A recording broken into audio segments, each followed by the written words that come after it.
ഈ മോഹൻലാലിന് കേണൽ പദവി കിട്ടിയതേ 2-3 പടത്തിൽ കേണലായിട്ട് അഭിനയിച്ചപ്പോഴാ. അതുപോലെ നിനക്ക് വല്ല ആസ്ഥാന കള്ളപ്പദവി കിട്ടുപോടാ. വിജയൻ ചേട്ടാ, കുന്തിരിക്ക എനിക്ക് ഇഷ്ടമാണ് എന്ന് വെച്ചാൽ അതിന്റെ മൂട്ടിലിട്ട് പോയിക്കരുത്. ഹലോ ഒരുപാട് ദിസ് ഡോക്ടർ ജോർജി.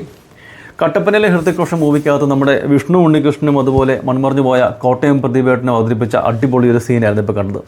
കുന്തിരുക്കം അഥവാ ഇന്ത്യൻ ഫ്രാങ്കിൻസെൻസ് എന്ന് പറയുന്ന കുന്തിരുക്ക മരം, അതിൻ്റെ ഫ്രാഗ്രൻസുമായിട്ട് ബന്ധപ്പെട്ട് നമുക്ക് വളരെ ഫെമിലിയറാണ് അല്ലേ.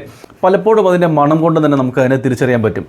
എന്നാൽ ഈ മണത്തിന്, ഈ ഫ്രാഗ്രൻസിനപ്പുറം റുമറ്റോളജി പ്രശ്നങ്ങൾക്ക്, especially osteo arthritis, rheumatoid arthritis പോലെയുള്ള സന്ധിവേദനകൾക്ക് വളരെ ഇഫക്റ്റീവായിട്ടുള്ള ഒരു പദാർത്ഥം കൂടിയാണ് ഈ കുന്തിരുക്കത്തിൻ്റെ കറ അഥവാ റെസിൻ.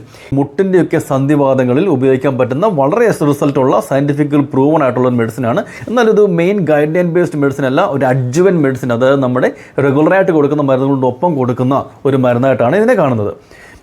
ഈ ആർത്രൈറ്റിസ് ബാധിച്ചിട്ടുള്ള ജോയിൻറ്റ്, എസ്പെഷ്യലി നീ ജോയിൻറ്റിൻ്റെയൊക്കെ ഇൻഫ്ലമേഷൻ കുറയ്ക്കുവാനും പെയിൻ കുറയ്ക്കുവാനും ആ ജോയിൻറ്റ് മോഡിഫൈ ചെയ്യുന്നതിനൊക്കെ ആയിട്ട് ഇത് നമ്മളെ ഹെൽപ്പ് ചെയ്യുന്നുണ്ട്.